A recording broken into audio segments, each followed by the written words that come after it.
Hello, it's Dawn Michelle. Welcome back to my channel. Today we are going to chat about all the things that I got up to in February 2025. We're going to talk about the decks that I worked with, the journals, planners, the dice casting, all the other things I got into throughout the whole month. As always, there'll be timestamps below in case you want to jump around to any piece or part of this video.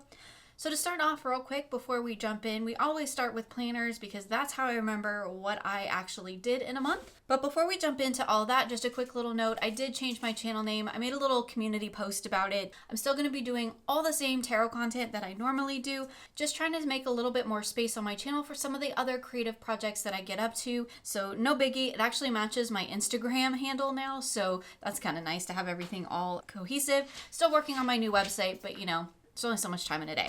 All right, let's go ahead and jump into what I got up to in February. We're going to start with my planners. Again, timestamps below if you want to jump around. So I'm going to do a quick little flip through of my Hobonichi Cousins. This is my everyday planner. I've made some bookmarks. It was fun. I made a whole bunch of them for a bunch of different journals and planners and things like that. Recently, I put it in a Moturn cover. I like having the pockets, and you know, if I want to pick it up and grab it and go, I certainly can. I'm going to pull it out though, just so that we don't have to contend with all of this. I will show you one of my little bookmarks that I made. This actually was a keychain. I cut it apart and turned it into a ribbon bookmark with some charms on it. So that was a fun little project. Again, I did a bunch of those. So we'll just take a quick flip through the weekly pages. I don't do a ton in here most of the time, although as things are going on, I am adding more and more as we go. I can talk about that more in detail. Over here is my running task list, and you can see that I have that pretty much the same layout for every single week, what I'm doing, appointments I have, games I have planned, work sessions I've got, and then this happened. So I realized that when I was going back to add a few things in on my Friday, Saturday, and Sunday, I had readings on those days, and so I didn't have any space, or Monday, maybe it was Saturday, Sunday, Monday, and I didn't have space in my planner, like in the daily pages, to incorporate some of these things. So I'm like, I'm just gonna throw them on the weekly page. So I have my running task list, the things that I did, my videos that I made, and then because I do like to keep track of like memorable shows, movies, and books, I just ended up putting them in here. So we did watch the Nosferatu movie on Saturday, and then we finished the show Shrinking, which I swear every episode made me cry. It was great. Phenomenal characters. Highly recommend it. Will definitely make you cry, but it was a fantastic show. And then I've got my Gamify My Life reading here, which I always do. Like, it's for this week, but I do it on the following Monday. But I just put it in here because I ran out of space. So that's what my weekly is looking like. And then I was like, well, I'm just gonna put a few stickers in here. And I kind of like this, so I may play with this a little bit more for March. We shall see. We're just going to do a quick flip through of February. I'm going to do a more detailed video about my planners later on this month, so definitely keep an eye out for that if you were interested. I think on January I did a reading here, but I also had my decks listed. This time I actually just did some collaging, and I just have my decks listed here. So decks I used for every day, decks I used for wisdom, self-care readings, my library, which is not actually in here, but I wanted to keep like all my decks together. And so I've got that here. And then I just did some sort of collaging, decorative things that related to the month. So I did this after the fact, like at the end of the month. And I really, really enjoyed that practice. So you'll see that I've left the March page blank because I want to do the same thing in March. So the February 1st was on a Saturday. I don't do planning on Saturday and Sundays in terms of like daily schedules. I do some of that in my weeks if I need to, and that's one of the things I've noticed. So this Saturday, we started our renovation on this room here, my office. When it's done, I will do a walkthrough, but it's still not done at this point. And just a little bit of journaling on it. We have the game room renovation going on, which is close to complete, but still not done. I'll do a walkthrough on that whenever it's done. Again, just some journaling and kind of like some before pictures, right? Well, this one is sort of halfway before, but wow, it was a mess. Anyway, so what I do for my dailies in here is Monday through Friday, I pull a card. I was using the Flora Healing deck. I'll show you that one here in a moment. But I just have kind of like my key main things that I want to make sure that I get done over here. I have any video that I've got scheduled up here, and then just kind of what I did. And then I usually come back and put in some sort of a memory keeping thing in here. So like when I have date night, when I work on games, when I do things, here's my reading. So again, this is where we're seeing it transitions. A little bit of planner in this one here because this one was a Friday. Also a tarot journal. So I have my Hades reading here, which was one of my wisdom readings. On this Saturday, I've just got some journaling. I got a picture of my puppy, self-care reading here. So you can see it's really just sort of a hybrid. This was a game thing I was doing that I've since abandoned, which is kind of funny that it's in here now. And as you can see, like some days I've got, better filled out than others. Here's again movie night. I watched Interview with the Vampire. I watched I've watched My Lady Jane. There's only 2 seasons, I think, of it. I've watched it twice now, and February is a short month, so that's how much I liked it. So we had snow, I guess, apparently on this day. So this is the 13th. This was me setting up for our very special Valentine's stream, and this is me doing a funny little boyfriend reading for Valentine's Day. So I did a reading with Astarian because, he's my digital boyfriend. And anyway, because we were doing our Besties and Boyfriend live stream on Valentine's Day, which was great because my husband was out of town.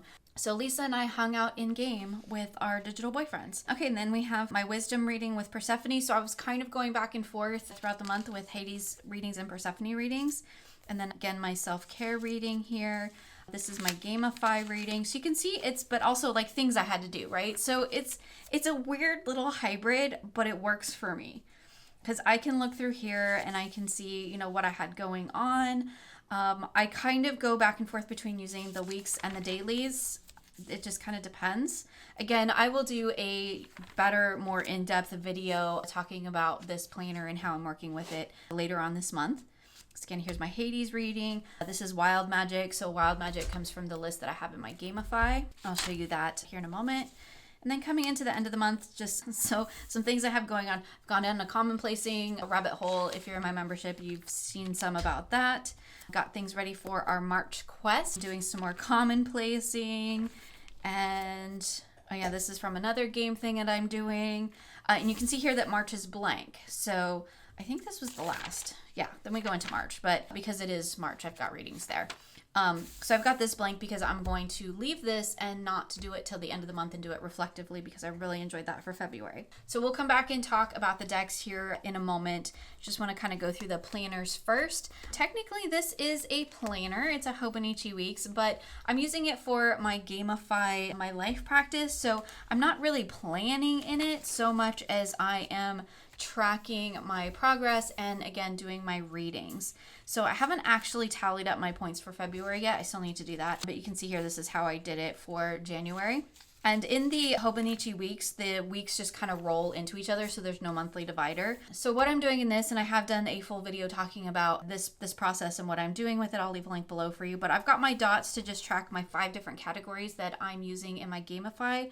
That's vitality, insight, charisma, wisdom, and dexterity. Those each relate to specific things in my life. And then I'm just adding up my points, and then I do a reading at the end of the week. So I have to earn the card. So if I don't do something in one of these categories, then I don't get the card for that category. So I have to earn my readings, which is really fun. That's like my loot for this whole process. I am using dice casting a lot of the time. And a lot of the stickers from this month came from the Well Appointed Desk, which is an amazing little shop. And I've really been enjoying using a ton of their stuff lately. Yeah, it's just the same process over and over again. I've really been enjoying this whole process of just like using it to reflect back on what I did and how I'm, spending my time, which is really what the Gamify is about for me, and where I'm putting, the majority of my energy and my efforts and just making changes as I need to go. So that's been really fun. This is the last week of February. You can see I wrote a bit more here. And yeah, it's been a great little process. I've really been enjoying it. Okay, let's move on to the decks. So several of these decks are going to be decks that I've mentioned many times before on my channel. This is the Flora Healing Nature Inspire Restorative cards. This is the deck that I have been using for my daily draws. I love the watercolor paper. I love the illustrations, and I really like that the messages are just on the back. And you probably noticed when we flipped through my planner that I basically just sort of copy these little doodles into my planner and then add those messages, and that's where I get my daily card pulls from for Monday through Friday. And it's been a really fun process. I've really enjoyed it. I've used this deck all through January and February. In March, I've got a new deck that I'm using, which I'm super excited about and really, really enjoying. Can't wait to share that one with y'all as well. But this one is it's a staple in my collection. I really enjoy working with it. I think the illustrations are absolutely stunning, and really it's the messages on the back of the card which are really great, because you get a little bit about the flower, about what it means, and then we also get a divinatory sort of takeaway and questions. So the questions are great for like prompts and, you know, thoughts for further reflection and journaling. And it's just a great little setup on a deck. I really enjoy it. It makes it fabulous deck for daily card pulls because of those beautiful messages and the way that you can work with them. Dive deeper if you have more time and you want to. It's just a fantastic little deck. Highly recommend it. So now let's talk real briefly about the decks that I used in those Gamify readings. I've been using these same decks for the last 2 months, so January and February. I did a whole video talking about these decks and how I'm working with them. So I'll just quickly touch upon them here so I can share with you what I was using them for. The deck that I was using for my wisdom readings is the Seasons of the Witch in Bulk Oracle. Here's the backs of this deck. It is shiny blue gilded. For the most part, I did enjoy working with this deck. I do think the illustrations are charming. It's a bit more folk arty than I tend to gravitate towards, and sometimes the keywords and key phrases didn't quite connect for me, but it did work really well with this whole selection of decks that I had. And I feel like for the most part, the energies were really cohesive, and I did enjoy our work together. I really didn't get into the guidebook much. I just kind of worked with the key phrase, the artwork that I was looking at, and occasionally the messages on the bottom of those. Sometimes those are a bit of a miss for me, but I enjoyed it. I do have all of the decks in this collection. It's like a Pokemon thing for me. I just felt like I needed to have them all, although I mentioned it before. I'm not as fond as the newer ones as I was the older ones. I think this was the first time I've actually used the Bulk one, and to use it for a solid 2 months for my wisdom readings was really fantastic. I definitely feel like I got some good use with it. I definitely feel like I spent some good time with it. I did use it for other things as well, just, you know, random pulls occasionally because it was in my basket of decks, and so that was fun. Like, the color palette is amazing. I really love the whole vibe. It really went with the energy of everything I had going on here, but I definitely am moving into some new decks for March, so I'll be switching the majority of these out and using some new decks for March. So the deck I used for my insight readings, which is like personal growth work, is the Dark Days Tarot. Now this one is an indie deck. It's a super cool square little deck based around the phases of the moon. And as you can see, it's like directional. So the cards come up every which way. I don't really read it directionally when I'm working with my readings. I pretty much just turn the cards around the right way. But I have worked with this deck directionally, and it's really cool. There are actual directions in the guidebook, I do believe. Don't quote me on that because it's been a while since I've done it, but I'm pretty sure there are. I love the illustrations. I really love the way the deck reads. The size is great. It's difficult to shuffle. I cannot riffle it, so I definitely have to overhand it. It's fantastic to read with, to work with. I really enjoy the black and white. I like how we've got the mix of the black and white, so all of the majors are in white and all the minors are in black. I think that's really cool. The artwork for me is very rich in meaning and symbolism, and I've used it a lot for dark moon readings as well as working with dark goddess energy. It works beautifully for that. So using it as my insight deck felt like it was a really good fit for this particular purpose, and I really enjoyed it. It definitely worked well with all the other decks that I had. And again, it's one that I always come back to again and again in my collection. So another deck that I used in my Gamify readings was my Bianco Nero Tarot. So this was the deck that I used for my charisma position in my readings. So charisma for me is relating to anything to do with relationships. So not just romantic relationships, but also just relationships with friends, community, things like that. Just sort of interpersonal work, I guess you could say. I feel like this deck works really well for that. If the people feel like they are kind of the primary focus and energy of the deck, well, with the exception of the tower, but they feel very much like the focal point.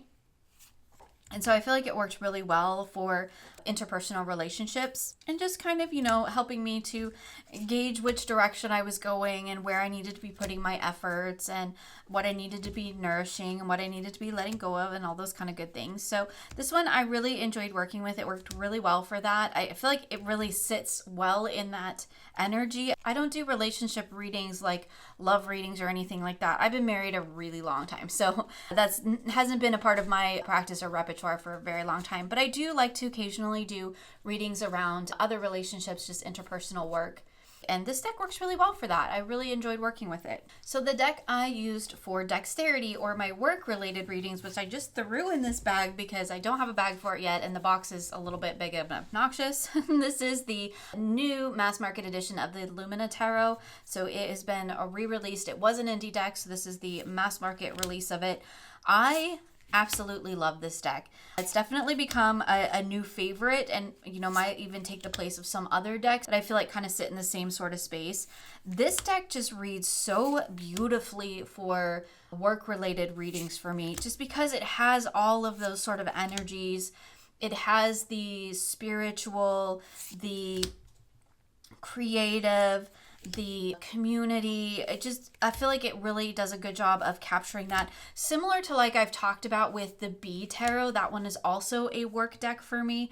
That one feels more community focused, and this one feels more like a deck of honoring my own creative efforts and looking at where I can grow and expand. And honestly, it was part of my decision to actually go ahead and change my channel names. I did a reading around it and it was really beautiful, and it really helped me to gain some clarity about what I want to do and where I want to go and what I want to put my focus and energy into. It was really great for that. Y'all know I'm not really a huge fan of gilding. This one is this shiny holographic. It didn't really bother me when I was shuffling it, so that's something to be said. It's still there. I haven't cut it off yet, so I feel like it really isn't as bad an offender as some of the other ones. It's not my favorite, but this Eight of Swords cracks me up. I love it. So the last deck for my collection of Gamify decks is the Energy Archaeology Oracle. This was the first deck that I picked for this whole practice, and I wanted everything to revolve around it because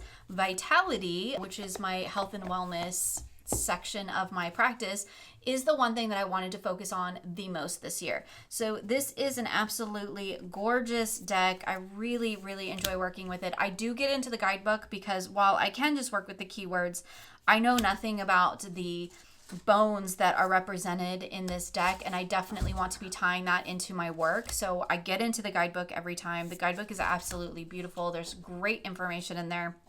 And this has been my Vitality deck through the whole year, so through January and February. And actually, I decided to keep it for March. So this is the only deck from the selection that is going to remain in my March selection of Gamify deck, because I feel like I'm really just scratched the surface with this one and I want to give it more time and energy. It fits well enough with the selection of decks I have for March, like thematically and aesthetically. It works well enough, but really I'm more interested in getting into, continuing to get into the messages and the information that I'm finding in my work with this deck. So now let's talk real briefly about the decks that I used for my self-care and or wild magic readings. I think I forgot to share, but wild magic is the D100 list I have in the back of my Gamify here, where I roll my D100 and then I use whatever number comes up related to the prompt here, and that's where I get basically my sort of Sunday readings, my self-care readings.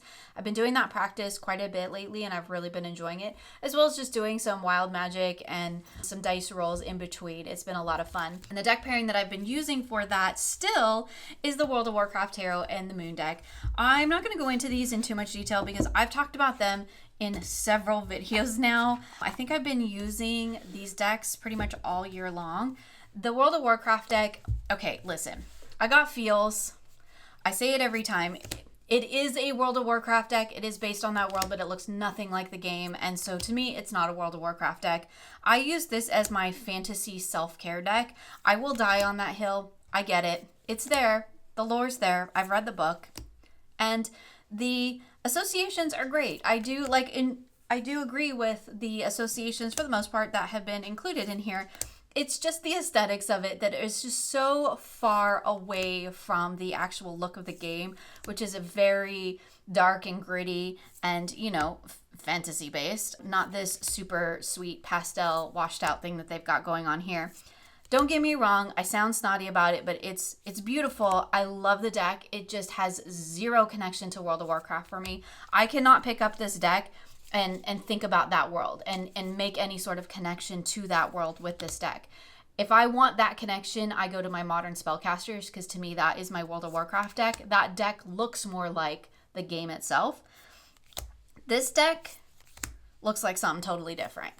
I love it though, because what this deck does for me is it allows me to do my wild magic, my self-care readings, and to slip into the fantasy world with those. And it's the first deck, the first real fantasy-based deck that I feel like sits so firmly in that self-care energy for me. And so I absolutely love it. I will never part with it. It's going to stay in my collection forever. It has not left my reading space since I got it. So that's very, very telling.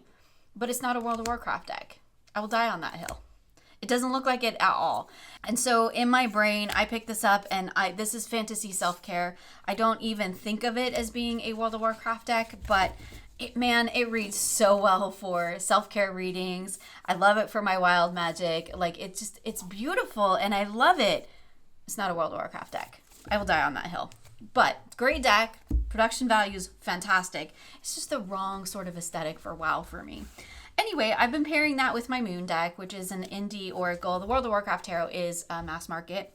And I've been pairing it with this indie oracle, and it just, like, this is like my main, like, affirmation message to go with my sort of self-care reading. And this one works great because, like, it's got very, you know, typical affirmative messages on it. And the color palette does work really well with the World of Warcraft Tarot. And they make a beautiful combo together. I've really, really been enjoying that practice of working with them together. So real quickly, let's just touch upon the decks that I've been using when I'm working with deity or working in my spiritual practice. So I've been bouncing back and forth between Hades and Persephone energy. Those are energies that I've been working with quite a bit over the last few months, really, maybe half a year. I did have a little, I think in January I did Black Madonna because it just felt like it was a better energy fit for that month. But for February, I went back to Hades and Persephone. And the decks that I use for that are, like, these decks just get used for this. They have no other use in my collection. Not that I couldn't use them for other things, but they are so imbued with the energy of this work for me that I just couldn't see using them with anything else. My tarot decks are indie, and the oracles that I use are mass market. So this is the Tarot of Persephone's Garden. I can never remember the name of this. This is the newer edition, the sort of like a little bit darker, feels more into the crone energy. I do have my first edition and I do love it, but I really only use this one because it sits more in alignment with where I am. This devil card is amazing. Best devil card ever. It sits more in alignment with where I am in my life. It's been a long time since I've been a maiden. So I feel like this is really meeting me where I am right now. And I am really, really enjoying it. I think I've done lots of videos talking about these decks together. I know I've done member videos for sure, sharing how I work with them in a bit more detail because it's quite a personal little practice. The Oracle deck that I pair with this is the Flower Oracle. And this is a gorgeous, gorgeous indie oracle by Broccoli Magazine. I do have, I'm pretty sure I have all their decks. They're collage, they're beautifully produced. I just absolutely love the way they work together. I'll just show you real quick here. Most of the time I do a 3-card reading with these and then I dice cast over the top of it. I do have a set of dice specifically for Persephone and a set of dice specifically for Hades. And I'm pretty sure I've talked about that in the video I did talking about my dice and deck collection. I think I showed those pairings together. But these decks together are just so beautiful. I love the way they work together. They are like a match made in heaven. I pretty much only use these 2 decks together. I don't think I've ever used this oracle for anything else.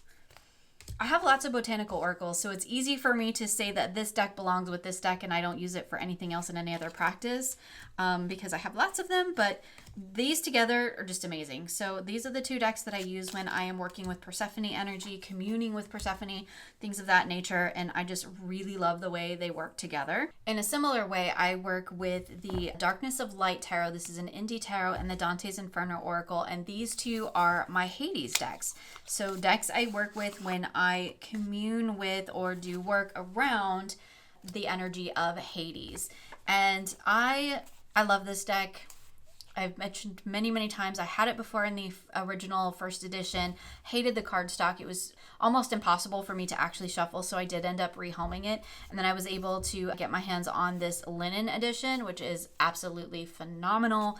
I love this deck. To me, this deck now is so imbued with Hades energy. Like, I don't think I could ever use it with anything else. I think I've talked about it many times before. I love the deck. It's a beautiful Rider-Waite-Smith base deck. But for me now, it's Hades. Like, it's just Hades in a deck.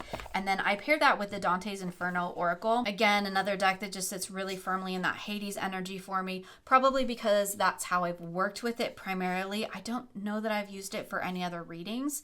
It just pretty much is the deck that comes out. Now, for this particular one, sometimes the titles and the keywords on the bottom, sometimes they aren't always a hit for me, and I have to get into the guidebook to see what is even being talked about or what's going on in the card. So there is a little bit of that. This deck requires me to do a little bit more work, and that actually works really well with the Hades energy, because Hades himself, the energy of Hades, requires me to do more work. It's not it is a connection that feels natural and easy in one sense, but also not, because it requires me to do work.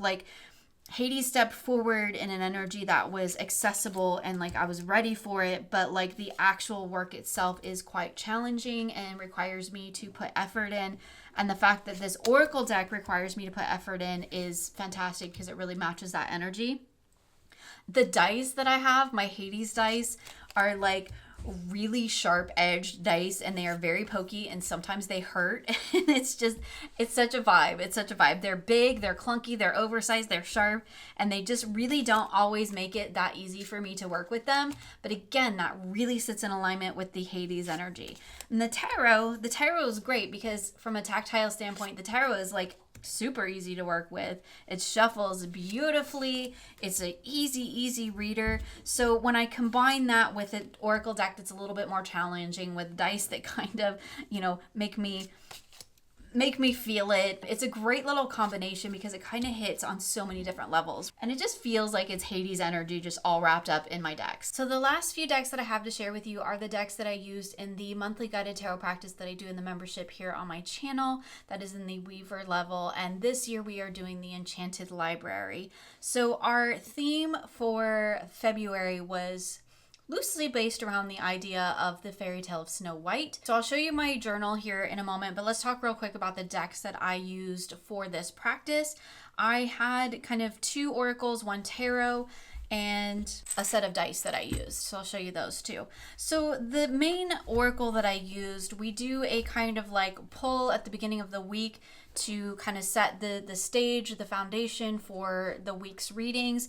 And the deck that I used for that is the Lost Oracle. Now this deck was really funny, because I bought it to use for a different month in the fellowship for later on in the year. And when I pulled it out, I realized it was just going to work so beautifully with the decks that I had chosen for my Snow White deck. The artwork is really beautiful. I really like the messages on it. We've got some nice sort of kind of wrap up, slightly affirmative message on the bottom. It's definitely one that I feel leaned a bit positive if you wanted it to, but it wasn't necessarily locked into that. I'm trying to find a good way to articulate that. It's not necessarily an affirmation deck.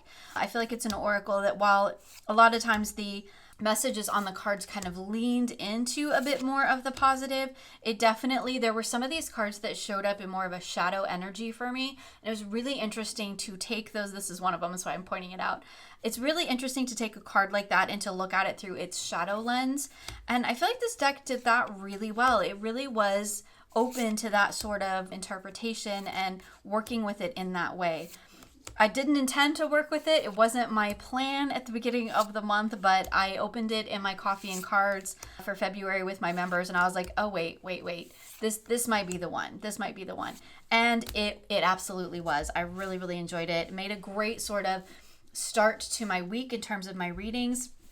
And then the tarot that I used for the actual practice is this one here. This is the Cursed Auguries Tarot. Now this is an indie deck, and I do believe it's out of print right now. Also, just trigger warning, there are some challenging cards in this. Cards with nails through hands and things like that. Spiders, whatnot. I'm not going to pull those out, but just beware. I will try to, if I catch it, I will try to not show it. But I love this deck. It is a pip deck, as you can see here. And this, in my opinion, is one of the most brilliant pip decks. I absolutely love working with it. It's such a fantastic reader for me. I never have any trouble struggling with the readings or the information or the messages that I'm getting. It's such a fantastic reader. And it worked so well for the theme of kind of tying into that Snow White theme, which really what we were focusing on was the mirror and the apple.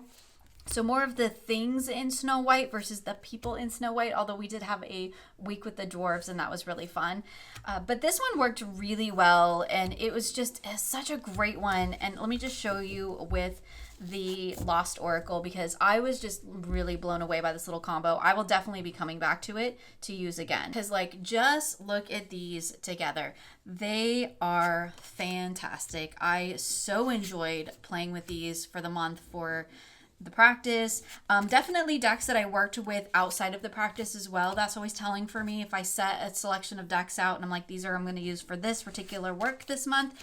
And then I end up getting into them for other things too. That's always very telling. It definitely means that it's a deck or a combo of decks that's working really well for me. That's really giving me messages that are meaningful and that I'm able to really take and incorporate into whatever work I'm doing. These two were just that for me. I did pull them out several times for other things, just random pulls.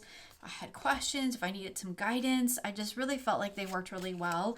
Especially, I guess, you know, the Lost Oracle is kind of, I guess, in the name, but like if I was a little bit like unsure about something, if I felt a little bit lost or had some questions, I feel like this combo worked really well for giving me some very succinct sort of guidance of like, here's maybe where you need to go with this, or, you know, something to think about to help you find your way through this time where you're a bit unclear and uncertain.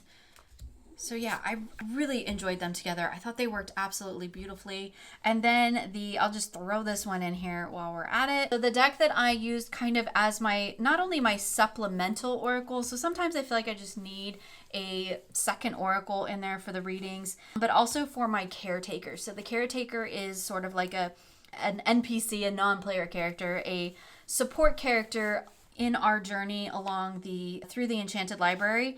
And for me, my caretaker is using the Memento Mori deck just currently. I don't know if it will continue to be my caretaker deck through the whole practice or just for right now, but it's working really well for me as a caretaker deck. But again, I also pulled it into some other readings and work. So every week we have a card pull, we have some journaling reflection, we have a spread, and then we also have what is called the enchantment, and that's the sort of interactive part of the practice where you get to incorporate dice and decks and all kinds of things, and it's more like an activity. And I did use this deck a lot for that practice as well, but also I used it for the messages from my caretaker. So I feel like these three together were really great as well. I really enjoyed them. These two together are quite stunning. I really like the Cursed Augurs in here, but I feel like the Lost Oracle with the Antique Anatomy Tarot is going to be a hit as well. It's definitely something I'm planning on playing with. They are just going to be a gorgeous little pairing together, I think. But I really enjoyed working with these three together. I love the Memento Mori. It's one of those decks that, like, let me just side tangent for a minute. It's one of those decks that shouldn't work for me because it's actually got one of my deal breakers in it, which is there are no keywords. So it's just the thing that's on the card, like the key, the door, the gallows. And generally that doesn't work for me. That's generally a deal breaker. This is one of those decks that is like the exception because something about the artwork, the way that Claire has collaged these images together, it just clicks for me. I just throw these cards on the table and I know exactly what it's trying to tell me. There's a great little like fold out pamphlet that comes with the deck, but I don't ever need it because this is such an intuitive reader for me. I don't even know how to explain it because it's a deck that should not work for me because of the lack of like actual keywords, but it just does. I just get it. Me and this deck, we just get each other. So it was a great one for me to pick for my caretaker deck because it's a really easy reader for me and I know exactly what it's trying to tell me and the messages that it's trying to give me. So before we move on to my last journal, I'll just share real quickly the dice that I used for the fellowship this month. And these are my little mushroom dice. They are a little bit hard for me to read. I was not allowed to use them in D&D games because it took me too long to read my dice, so they got banned from the table. But they were great for my tarot practices because I can take all the time I need to read the dice. They are absolutely gorgeous. They have little mushrooms and moss inside, and then the numbers are in gold, and it was so beautiful casted over the top of all of these decks. They just worked beautifully together. And I'm happy to be able to finally use them again because they got banned from the D&D table. So now they're back and I'm real excited about it. So last but definitely not least, let's take a look at my Enchanted library journal. So this is the little Archer and Olive traveler size notebook journal that I am recording my readings from the practice. So as I mentioned, February was the mirror and the apple. I pulled some of the images from the PDF and made them into stickers for everybody. I did that a little after the fact and a little bit late. So for March, I made sure that I released the stickers along with the PDF so that we can all use them from the get-go at the beginning of the month.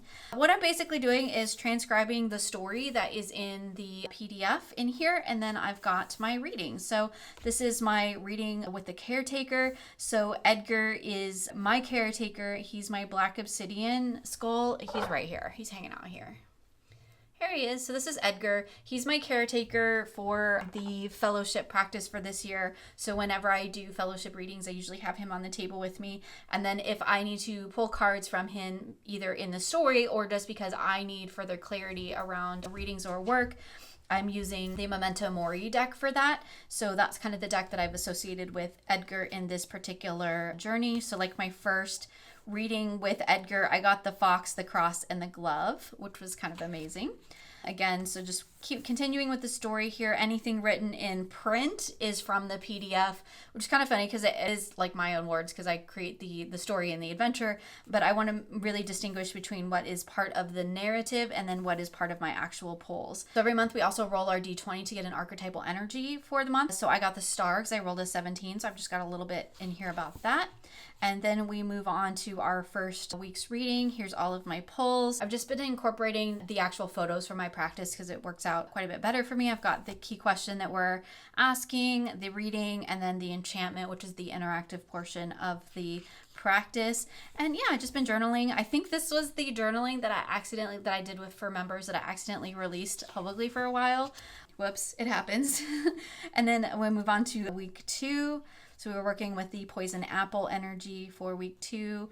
Again, just incorporating some stickers from the PDF as well, just some extra stickers that I had from my botanical books. And then we go into week 3, which was our 7 dwarves week, and that was fun. So we got to pull a card from each of the 7 dwarves.